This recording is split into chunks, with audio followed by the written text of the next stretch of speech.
ಕೇರಳದಲ್ಲೂ ಈ ಥರ ತಲೆಗಾಕೋ ಜನ ಇರ್ತಾರೆ ಅಂತ ದೇವರಾಣೆ ಗೊತ್ತಿರಲಿಲ್ಲ, ಹೋದ್ಮೇಲೆ ಗೊತ್ತಾಯಿತು. ಎಲ್ಲೋ ಗಾಯ್ಸ್, ಇವತ್ತೇನಪ್ಪ ವ್ಲಾಗು ಅಂದರೆ 2 ಗಾಡಿ ನಮ್ಮದು ಶಬರಿಮಲೆಗೆ ಡ್ಯೂಟಿ ಆಗಿದ್ದು. 2 ಗಾಡಿಗೂ ಕೂಡ ಹೋಗಬೇಕಾಗಿತ್ತು. ಒಂದು ಗಾಡಿಗೆ ಅಣ್ಣ, ಇನ್ನೊಂದು ಗಾಡಿಗೆ ನಾನು.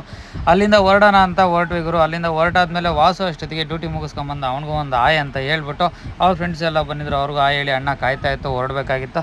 ಅಲ್ಲಿಂದ ಮುಂದೆ ಬಂದಾದ್ಮೇಲೆ ಕನಕಪುರ ರೋಡಲ್ಲಿ ಟೀ ಕುಡಿಯೋಣ ಅಂತ ಹಾಕಿದ್ವಿ. ಪಿಕಪ್ ಎಲ್ಲಪ್ಪ ಅಂದರೆ ನಮ್ಮದು ಮಳವಳ್ಳಿ ಹತ್ರ. ಹಂಗಾಗಿ ಮುಂದೆ ಬಂದುಬಿಟ್ಟು ಡೀಸೆಲ್ ಹಾಕ್ಸ್ಕೊಂಡು ಮಳವಳ್ಳಿಯಿಂದ ಹಿಂದೆನೇ ಅಲ್ಲಿಂದ ಅವ್ರ ಊರಿಗೆ ಎಂಟ್ರಿ ಆಗ್ತಾ ಅವ್ರ ಊರು ಹಿಂಗಿತ್ತು. ಬೆಳಗ್ಗೆನೆ ಚೆನ್ನಾಗಿತ್ತು ಎಲ್ಲ ವೆದರ್ ಎಲ್ಲ.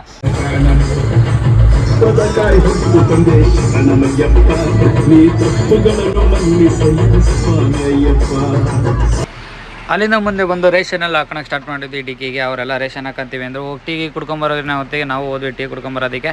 ಅಲ್ಲಿಂದ ದೇವಸ್ಥಾನ ನಿಯರ್ ಇದರಿಂದ ದೇವಸ್ಥಾನ ನೋಡ್ಕೊಂಡು ದೇವ್ರನ್ನ ಚೆನ್ನಾಗಿ ಅಲಂಕಾರ ಮಾಡಿದ್ರು. ಅಲ್ಲಿಂದ ಮುಂದಕ್ಕೆ ಬಂದು ಟೀ ಕುಡಿದು ಇಬ್ಬರು ಕೂಡ ನಿದ್ದೆ ಇರಲಿಲ್ಲ. ಹಾಗಾಗಿ ಸ್ವಲ್ಪ ಚೆನ್ನಾಗಿ ಟೀ ಕುಡಿದ್ಬಿಟ್ಟು ಮುಂದೆ ಬಂದಾದ್ಮೇಲೆ ಹೂನಾರ ತೊಗೊಂಬಂದಿದ್ರು. ಹೂನಾರ ಎಲ್ಲ ಕಟ್ಕೊಂಡು ಅವರು ಎಲ್ಲ ಬಟ್ಗಿಟ್ಟೆಲ್ಲ ನೀಟಾಗಿ ನಮಗೆ ಎಲ್ಲ ಬೆಳೆದು ಅಲ್ಲಿಂದ ಪೂಜೆ ಸ್ಟಾರ್ಟ್ ಮಾಡಿರೋ. ಪೂಜೆ ಎಲ್ಲ ನೀಟಾಗಿ ಆಯಿತು. ರಾತ್ರಿನೇ ಎಲ್ಲ ಇಡುಮುಡಿ ಕಟ್ಸಿದ್ರಂತೆ. ಅದಾದಮೇಲೆ ಮುಂದೆ ಬಂದಾದ್ಮೇಲೆ ದೇವಸ್ಥಾನ ಮುಂದೆ 2 ಗಾಡಿನ ತೊಗೊಂಬಂದು ಹಾಕ್ಬಿಟ್ಟು ಇರುಮುಡಿ ಎಲ್ಲ ಮೇಲೆ ಕಟ್ಟಬೇಕಾಗಿತ್ತು. ಅದಕ್ಕೆ ಮುಂದೆ ತೊಗೊಂಬಂದು ಇರುಮುಡಿ ಎಲ್ಲ ಕಟ್ಕೊಂಡು ನೀಟಾಗಿ ತುಂಬ ಚೆನ್ನಾಗಿ ಅಲಂಕಾರ ಆಗಿದ್ವು 2 ಗಾಡಿನೂ ಕೂಡ. ಅದಾದಮೇಲೆ 2 ಗಾಡಿ ಇಷ್ಟು ಗಾಡಿ ವೆಯ್ಟ್ ಮಾಡ್ತಿರೋದು ಕಾರಣ ಉದ್ದೇಶ ಇವನೊಬ್ಬನಿಗೋಸ್ಕರ. ಕಾಲೆಲ್ಲ ತುಂಬ ಕೆಸರಾಗಿರೋ ಕಾರಣ ಕಾಲು ತೊಳ್ಕೊಂಬರ್ತೀನಿ ಅಂತ ಕಾಯಿಸ್ತಾ ಬಿದ್ದವನೇ. ಬಾರೋ ಅಂದರೂ ಕೂಡ ಬರೋಂಗಿಲ್ಲ. ಅದಾದಮೇಲೆ 2 ಗಾಡಿನೂ ತಿಂಡಿ ನಿಲ್ಸಿದ್ವಿ. ತಿಂಡಿ ಮಾಡ್ಕೊಂಡು ಹೊರಡೋಣ ಅಂತ ಅಲ್ಲಿಂದವ. ಪೂರ್ತಿ ಜಾಗ ಫಿಲ್ ಐತೆ. ಅವ್ರೀಗ ನಾವು ಎಲ್ಲಿ ಇಡ್ತಾರೆ ಅನ್ನೋದೇ ಈಗ ಡೌಟು. ಬನ್ನಿ ಈಗ ನೋಡೋಣ ಎಲ್ಲಿ ಇಡ್ತಾರೆ ಅನ್ನೋದನ್ನು. ಇಟ್ಟರು ಇಸ್ಕೊನಿಗೆ ಒಂದು ಅಳ್ಸೋಗಿ ತಂಗಾಗಿ ಇಟ್ಟರು. ಒಂದರಲ್ಲಿ 2 ಥರ ಜನ ಇದ್ದಾರೆ. ಇರೋ ಮಂಜಾಲು ಅವನು ಮೆಂಟ್ಲು ಸೊಳೆ ಮಗ, ಇವನು ಹುಚ್ಚೋಳೆ ಮಗ. ಅವ್ರವರೇ ಹೇಳ್ಕೊಂತಾರೆ. ಇವರೊಂಥರ ಕಪ್ಪೆ ತಿಗಣೆ ಇದ್ದಂಗೆ. ಅವನು ತಿಗಣೆ ಕಡ್ದಂಗೆ ಕಡಿತಾ ಇರ್ತಾನೆ, ಇವ್ನು ಕಪ್ಪೆ ಒಟ್ಕೊಡ್ತಾ ಇರ್ತಾನೆ. ಮುಂದೆ ಬಂದಾದ್ಮೇಲೆ 2 ಗಾಡಿಗೂ ಫುಲ್ ಟ್ಯಾಂಕ್ ಡೀಸೆಲ್ ಹಾಕ್ಸ್ಕೊಂಡು, ಯಾಕೆಂದರೆ ಕೇರಳದಲ್ಲಿ ಡೀಸೆಲ್ ರೇಟ್ ಜಾಸ್ತಿ. ಹಂಗಾಗಿ ಇಲ್ಲೇ ಫುಲ್ ಟ್ಯಾಂಕ್ ಮಾಡಿಸ್ಕೊಳ್ಳೋಣ ಅಂತ 2 ಗಾಡಿಗೂ ಫುಲ್ ಟ್ಯಾಂಕ್ ಮಾಡಿಸ್ಕೊಂಡು ಅಲ್ಲಿಂದ ದಶರಪ್ಪ ಬಂದಿದ್ದರು. ದಶರಪ್ಪಂಗೆ ನಾನು ಅಣ್ಣ ಸೇರಿಕೊಂಡು ಸುಮ್ಮನೆ ಏನೇನೋ ಹಾಕ್ಕೊಡ್ತಾ ಇದ್ದಿದ್ದು ದರ್ಶನ ಬಗ್ಗೆ.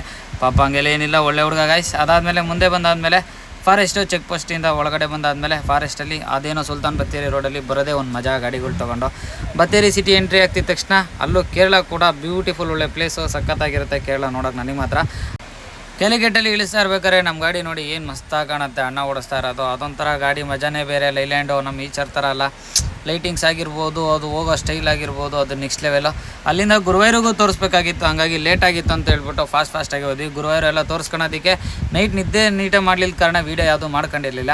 ಅದಾದಮೇಲೆ ಗುರುವಾಯೂರು ನೋಡಿಕೊಂಡು ಬರಬೇಕಾದ್ರೆ ಆಲ್ಮೋಸ್ಟ್ ಅಲ್ಲೇ ಒಂದು 4 ಗಂಟೆ ಆಗಿತ್ತು. 4 ಗಂಟೆಗೆ ಯಾವ ರೇಂಜಿಗೆ ನಿದ್ದೆ ಎಳಿತಾ ಇತ್ತು ನನ್ನ ಅಣ್ಣಗೂ ಅಂದರೆ ಬಿದ್ದು ನೋಡಿ ನಾವೇ ನಗಾಡ್ತಾ ಇದ್ವಿ. ಯಾಕೆಂದರೆ ಅಷ್ಟು ನಿದ್ದೆ ಎಳಿತಾ ಇತ್ತು. ಹಂಗಾಗಿ ಟೀ ಕುಡ್ದಾದ್ಮೇಲೆ ಯಾಕೋ ಸರಿ ಅನ್ನಿಸ್ಲಿಲ್ಲ. ಹಂಗೆ ಮತ್ತೆ ಮುಖ ತೊಳ್ಕೊಂಡು ಹೊರಟು. ಯಾಕೆಂದರೆ ನಮ್ಮನ್ನು ಹೆಚ್ಕೊಂಡು ಅಷ್ಟೊಂದು ಜನ ಕೂತಿರ್ತಾರಲ್ವ. ಅದಾದಮೇಲೆ ಅಲ್ಲಿಂದ ಮುಂದೆ ಬಂದಾದಮೇಲೆ ಕೇರಳದಲ್ಲಿ ಏನಾಯಿತು ಅಂದರೆ ಆ ಚೋಟಾಣಿ ಕೆರೆ ಪಾರ್ಕಿಂಗ್ ನೀವೇ ನೋಡಿದ್ರೆ ಚಿಕ್ಕದು ಬಸ್ ತಿರ್ಸ್ಕೊಳಕ್ಕಾಗಲ್ಲ. ಏಕೆಂದರೆ ಅಲ್ಲಿ ಕಾರು ಮುಂದೆ ಹಾಕೋವಷ್ಟು ಅಷ್ಟು ಜಾಗ ಇತ್ತು. ಮುಂದೆ ಹಾಕ್ರಿ ಅಂತ ಲೋಕಲ್ ಅವ್ರು ಹೇಳಿದ್ರು ಕೂಡ ಅವ್ರು ಕೇಳ್ತಾ ಇರಲಿಲ್ಲ. ಅಷ್ಟು ತಲೆಗೆ ಹಾಕ್ಬಿಟ್ರು. ಗಾಡಿ ತಿರ್ಸ್ಕೊಳೋದೇ ಜಾಮ್ ಆಗೋಗ್ಬಿಡ್ತು. ಓವರ್ ಎಲ್ಲ ಗಾಡಿನೂ ಬಂದು ಬ್ಲಾಕ್ ಆಗೋಯ್ತು. ಎಷ್ಟು ಹೇಳಿದ್ರು ಕೇಳಲಿಲ್ಲ. ಆಮೇಲೆ ಲೋಕಲ್ ಅವರು ಸ್ವಲ್ಪ ಜೋರು ಮಾಡಿ ಹೇಳಿದ್ದಕ್ಕೆ ಗಾಡಿ ಸೈಡ್ಗೆ ಹಾಕಿದ್ರು. ಇದೇ ಥರ ವ್ಲಾಗ್ ಬೇಕು ಅಂದರೆ ಹಿಂಗೆ ಫಾಲೋ ಮಾಡ್ತಾಯಿರಿ, ಸಪೋರ್ಟ್ ಮಾಡ್ತಾಯಿರಿ ಗಾಯ್ಸ್.